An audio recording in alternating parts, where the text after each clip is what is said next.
Isang magandang araw ng linggo sa inyong lahat mga bayang classmates. Nasa ika-17 araw tayo ngayon para sa buwan ng Setyembre taong 2023. Hello sa inyong lahat. At narinaw ay mga nasa mabubuti kayong kalagayan at kalusugan sa mga sandaling ito para sa ating gagawing paglilibang ngayong weekend na mga pakarerang naihanda sa atin ng MMTCI at Philippine Racing Commission Handicappers na magsisimula sa ganap na alas 2 ng hapon, 2 PM po mga bayang classmates. At sa bilang na 8 karera ay gaya pa rin po ng dati, may 2 sets po ang larong take 5 at ang take all ay nasa pangalawang takbuhan. Speaking of winner take all mga bayang classmates, double carry over po tayo ngayon mga bayang classmates, gaya ng aking nabanggit kahapon or paalala, magdala ng mefenamic acid at bimpo na pamunas na maaaring maganap o mangyari dahil sa pag-revisa ko or pagkabasa ko ng mga lineup, pero hindi po sinasadya yun, natapat lamang po. Kahit papano nakaiwas po yung iba, may mga nagpasalamat, nakaiwas, nakaalalay ng paglilibang.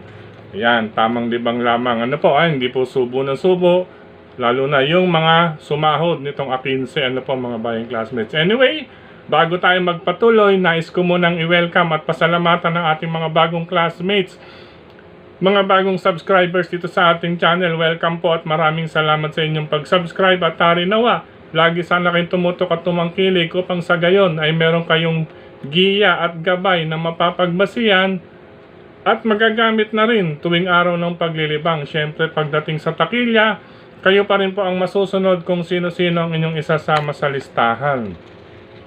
Ang aking giya po, base po ito sa aking sariling pag-aaral, pagre-revisa mula sa kanilang mga previous performances, mga nakalaban muling pinanood sa replay mga bayang classmates, at syempre kabilang ang mga preba or tiyempong na itala.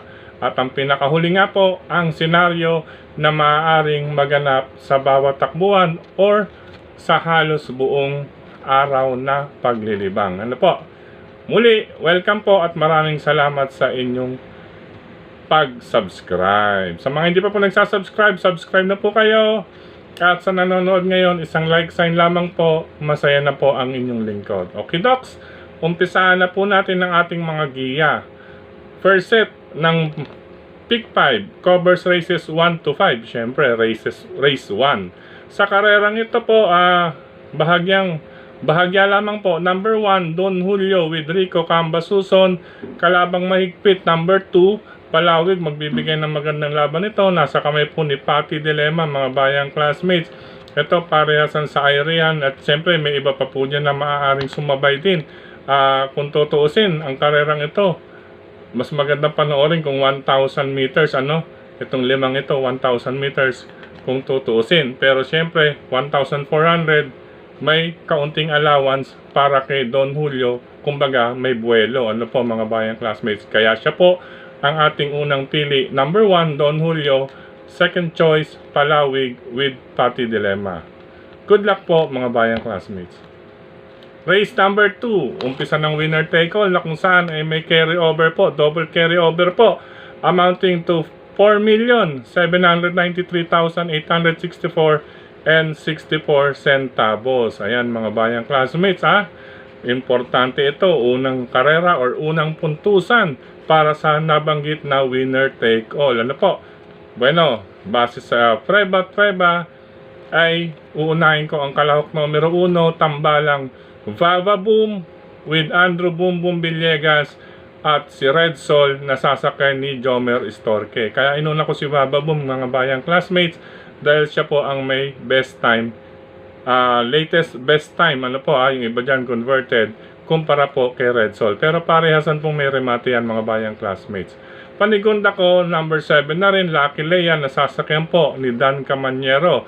Ito ay hindi rin po nalalayo sa prebang mga naitala nung tambalang numero 1 na Vava Boom at Red Sol.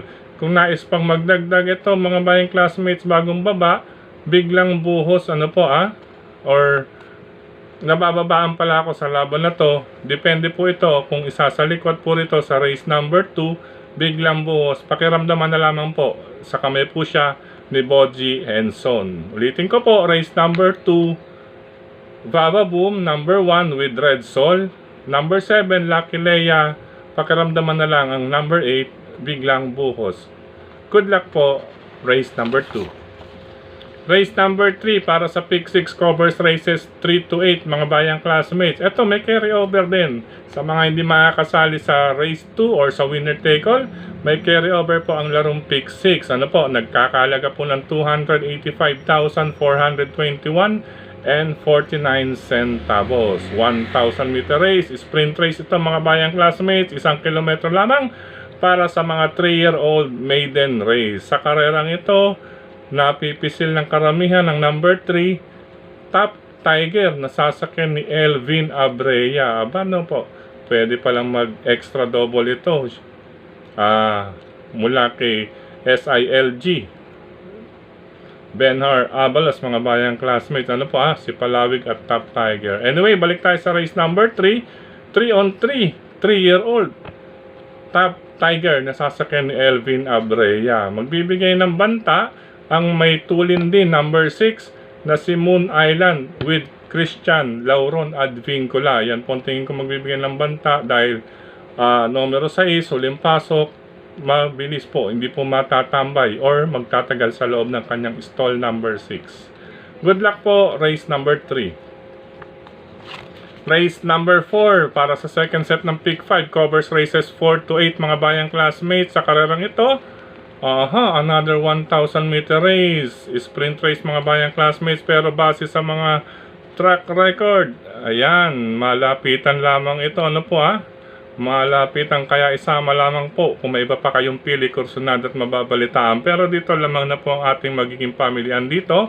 Una ko po, number 2, Buhayang Bato with Christian Advincula. At ang number 7, Sun Moon Lake with Jonathan Basco Hernandez. Batid naman po natin ito. Maganda pa numero ni Sun Moon Lake. Ito ang mga kalabang mahigpit mga bayang classmates Numero 7, tamang-tama na sa labas with Jonathan Basco Hernandez pagdating sa 1,000 meter race.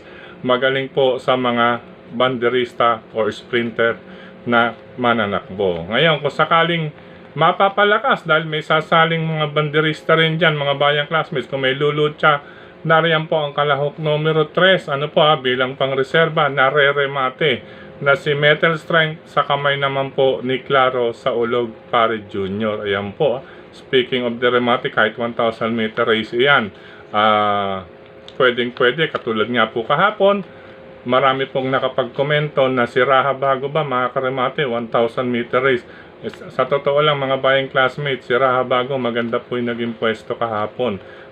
Numero 6 sa kalabas-labasan, wala pong tatapal pagbukas or paglabas niya sa kanyang stall number 6. Kaya maganda po ang kanyang naging salida, naging lundag. Pero kung may mga kabayo sa kanan or salitang natapal, ay medyo mag-a-adjust po ang may sakay ni Raha Bago. Ano po Ayun, ngayon naman nung remate, siyempre wala na pong ibang pagpipilian, napaloob, may kalakasan na po siya, buwelo na. Kaya nagtuloy-tuloy. Nakabihado tayo doon, Raha Bago, sa karerang iyon mga bayang classmates. Anyway, balik tayo sa race number 4.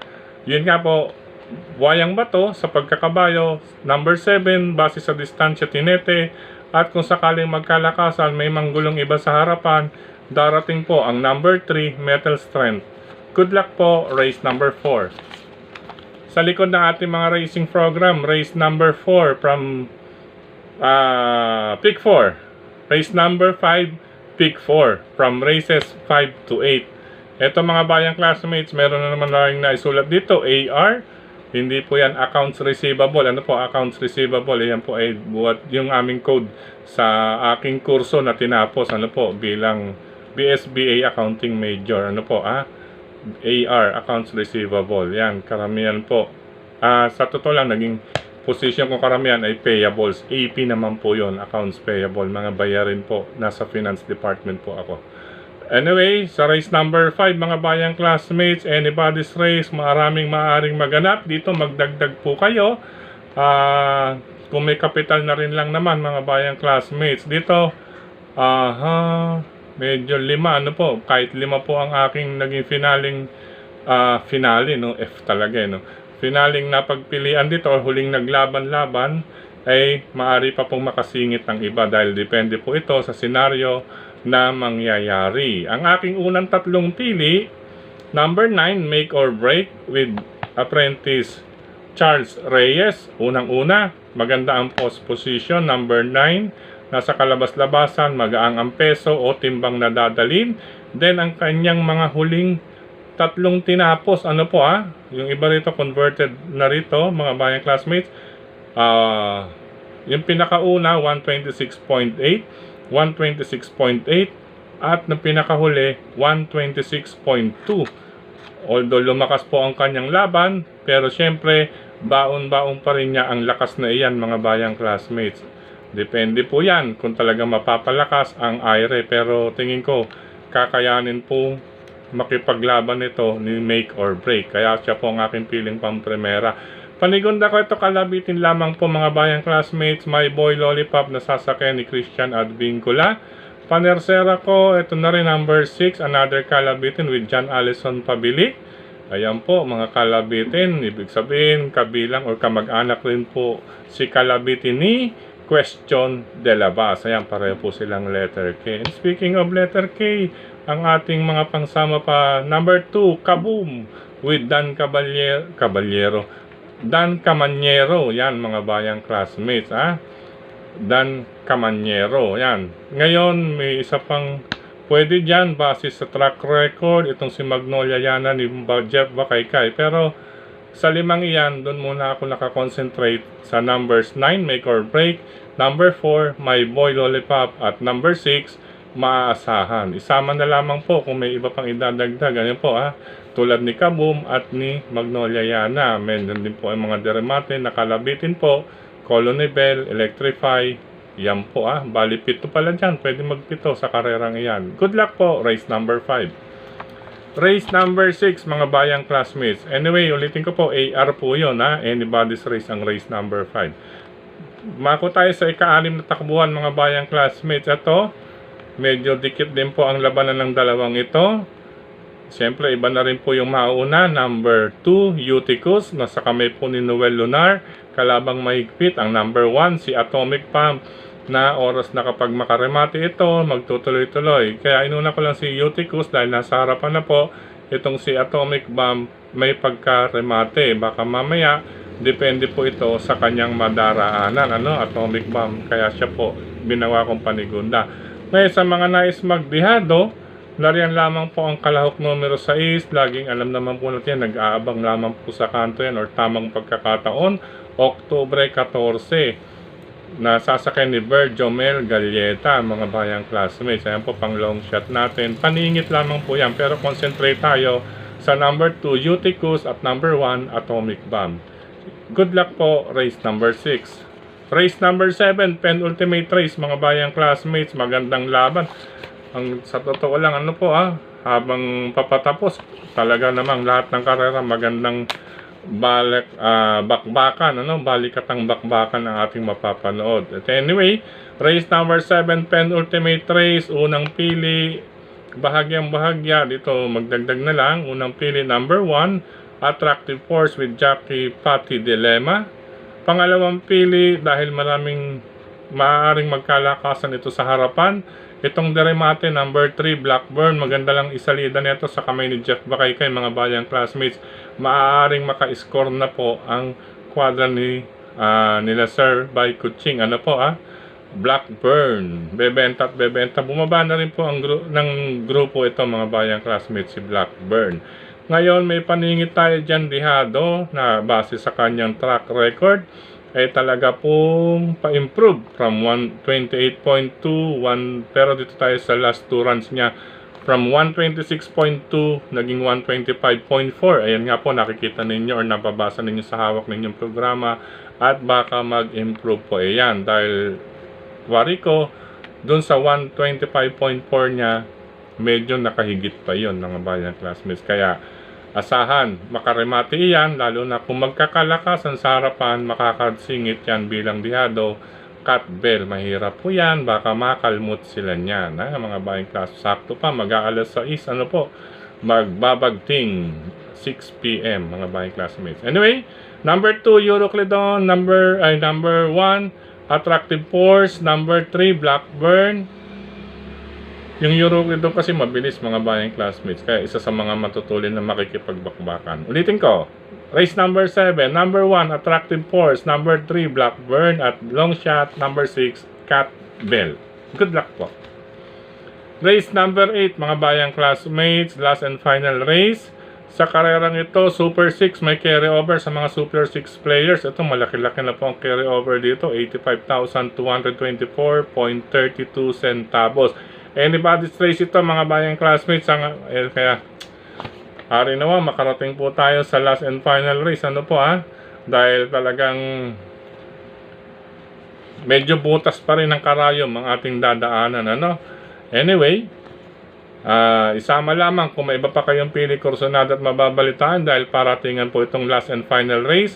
Ang aking mga pili, papaliwanag ko na lang po. Number 4, Golden Sunrise with Pabs Caballero. Sige lang na sige ito. Halos weekly po ito. Tumatakbo rin mga bayang classmates. Parang nahahawig na rin ito kay El Mundo na kung saan weekly may takbo. Po. Pero wala pong pinipili. Wala rin pong pagbabago sa kanyang mga track record. Ito po medyo gumanda pa po ulit. 27.4, 27.4, 26.8, 26.6. Ang kanyang record sa racing program, 25.4. Mag-a-average yan. Baka mag-1.26. Depende po ito. Magandang karera to last and final race. Una ko yan, Golden Sunrise. Panigunda ko, ito number 11. Full Combat Order. Nasasakay ni Joel Ciego. Medyo may kabigatan ang kamay nito ni Joel. Bagay sa mga deremating kabayo. Unlike yung sabihin na natin na ipanalo nung huling may dala. Yun nga lang sobrang galaw sa ibabaw.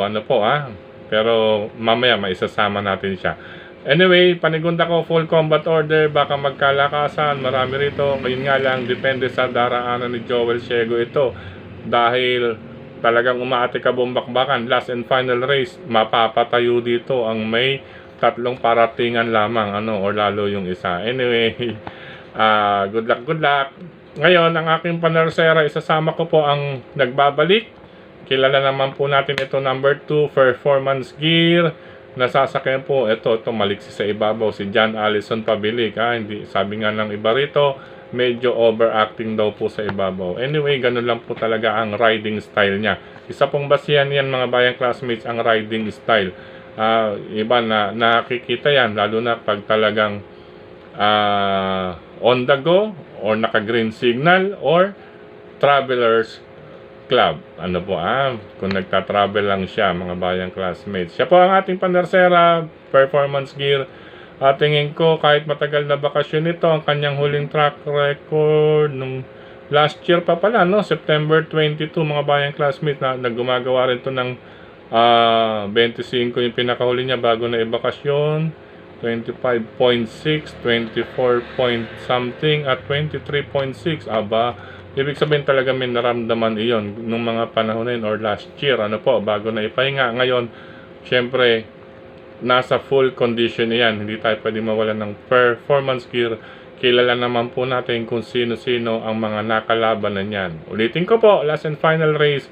Magdagdag, isama lamang kung may iba pa kayong pili kursunada bukod sa aking mga naipaliwanag na choices. Number 4, Golden Sunrise. Number 11, Full Combat Order. At ang nagbabalik na si Performance Gear. Good luck po. Sa pagkakataong ito mga bayang classmates, maraming salamat pong muli sa inyong pagtutok, pagtangkilik, pagsubaybay. Higit sa lahat po ang pagtitiwala mga bayang classmates. Maraming salamat din sa suporta nila Sir Dennis Gonzalez, Brother Rasen Padilla, and Brother Dennis sa pagbabahagi sa atin ng kanilang gawang Kilatis Racing Program. Siya nga po pala mga bayang classmates, ang Kilatis Racing Program. Matutunghayan na ninyo sa mga pahayagang sagad at kadyot. Nasa centerfold po iyan. Dahil po inalis na po yung talagang racing program. Nilagay na po sa dyaryo. Total, isa naman pong may-ari niyan. Upang makarating po sa mga bayang karerista dahil ang ibang mga ahente ang pinakarason kung bakit hindi nakakarating po or nabebenta sa ibang lugar dito sa Metro Manila at maging sa ibang probinsya. Ngayon, maski probinsya makakarating, maski sa ibang kalapit na bansa makakarating na yan. Ang Kilatis Racing Program para sa bayang karerista. Nasa mga pahayagang sagad at kadyot na po yan mga bayang classmates. Okay docs, suportahan po natin yan. Maraming salamat din sa suporta ni Dokayong Frederick Cabil mga bayang classmates sa pagbabahagi nitong ating giya or vlog sa kanyang mga grupo ng karerista sa social media. Speaking of social media, sa lahat ng admins at members, maraming salamat po sa inyong suporta mga bayang classmates, at maraming salamat sa mga nagla-like, nag-heart, nag-share, at syempre dito rin sa ating YT mismo, maraming salamat sa inyong comment. At syempre batiin natin yung mga nag-comment dito kahapon sa ating YT channel mismo, ano po. Pero syempre hello, maraming salamat din, and hello and happy racing sa mga grupo ng karerista sa social media. Ito po, basahin ko lamang po itong mga nasa YT channel natin mismo, ano po hello to happy weekend to Brother Lito and Sister Cha Ortega, gayon din kay Tira Balde, yan, pa-shoutout po kay tropang Blue Mugs, Vice, Ed, Vic, Ekong, Ryan at Ronald. Galing kay Tira Balde, tropang Blue Mugs, Vice, Ed, Vic, Ekong, Ryan at Ronald. Ito pa, isa pang comment ni Tira Balde na una, kailangan magdala ng pamunas ng pawis. Ayan po nataon lamang po dahil talaga pong napaka hirap nung aking pagkabasa talaga sa pakarera nitong kahapon, araw ng Sabado, ano po mga bayang classmates. Hello and happy racing, happy weekend pa po sa mga sumusunod kay na Sir User VL7, yan, code lamang po yan, kay Sir Romeo San Juan, kay Sir Edward Cruz, yan, shout out po kina Boss Ray, Boss Pedi, Boss Kilay, Boss Ramil at Boss Eji mula dito sa Daport. Ayan, sa Daport OTB sa Ubando, Bulacan po ito, ano po, Daport OTB Ubando, Bulacan. Ayan po, ulitin ko po, galing kay Sir Edward Cruz, shoutout kay na Boss Ray, Boss Pedi, Boss Kilay, Boss Ramil at Boss Eji. Ayan, maraming salamat sa inyong pagtutok, pagtangkilig at pagsubaybay. Gayon din po, hello kay Sir Oliver Servillon. Yan, Sir, ask ko lang bakit din na sumasakay si Chris Ganta. Nasa ibang bansa na po si Chris, Sir Oliver. Ano po nasa bansang Japan po yata ito, kasama ang ibang jockeys natin, ano po mga bayang class. Sir Oliver. Gayon din, hello and happy racing, happy weekend kay Sir Rene Paming. Yan, maraming salamat kay Sir Bobby Iranga, Joseph Moraleo. Ayan, napapahais. Hello, and happy racing din. Shout out kay Ramon Juliano, galing kay Rolando Juliano. Yan, shout out. Gayon din kay Sir Luisito Moso, maraming salamat. Kay Brother Ver Lupido, yan, shout out. Thanks sa giya mo lagi at sinasama mo yung long shot mong giya. Keep safe, Brother Fred. God bless. Maraming salamat, Brother Ver Lupido. Gayon din kay Sir Antonino Cruz, maraming salamat. Willie Rosales, maraming salamat. Shoutout sa mga BKs dyan sa DKOTB, Parang Marikina, mga bayang karerista natin dyan sa Marikina City. Lalong-lalo na po dyan sa DKOTB, Parang Marikina, lungsod ng Caloocan, sa pangunguna ni Sir Willie Rosales. Ayan. Maraming salamat. Gayon din kay Sir Virgilio Santos Jr. po muli. At syempre, mga batang Caloocan sa pangunguna po ni Cap Don Barry Aldi Jr. Ayan po, maraming salamat sa grupo ni Cap Don Barry Aldi Jr. Diyan sa group chat. Hello and happy racing, happy weekend sa inyo lahat. Siyempre sa mga bayang karerista dyan sa Stanley OTB, Hari ng Yambo OTB, Hagdan OTB, mga bayang classmates. Siyempre doon sa Banal OTB, 6th Avenue dulo near almost A Bonifacio na po yan, mga bayang classmates. Hello po sa inyong lahat dyan. Hello and happy racing din kay Brother JJ Ilaw, user TX6EK, gayon din kay Joyme de la Cruz, maraming salamat. Gayon din kay Anthony Adriano, hello and happy racing po. Gayon din kay Sir Hil Toledo po muli, Drew. Shoutout kay Kuya Boy Melchortan ng Kalentong. Ayan, happy birthday, shoutout po. Hello and happy racing din po sa mga iba pa nating bayang classmates. Ano po? At maraming salamat sa inyong pagtutok, pagtangkiling. Ayan. Muli, hanggang dito na lamang mga bayang classmates. Happy weekend po sa lahat. God bless po. Have a Have a blessed and safe weekend sa lahat. Sa mga magtutungo ng OTB, good luck. Sa mga sasali ng winner take all at pick 6, good luck. Ano po ay sama lamang po ang inyong napupusuan, nakukursunadahan. At supportahan din po natin ang ibang mga vloggers dito sa industriya ng karera, mga bayang classmates. Pagsama-samahin lamang po ninyo ang giya. At syempre, best, kunin ninyo ang pinaka-best o karamihan ng mga napili. Kanya-kanya pong diskarte po iyan, mga bayang classmates. Ano po? Paalam pa samantala. I love you all, bayang classmates.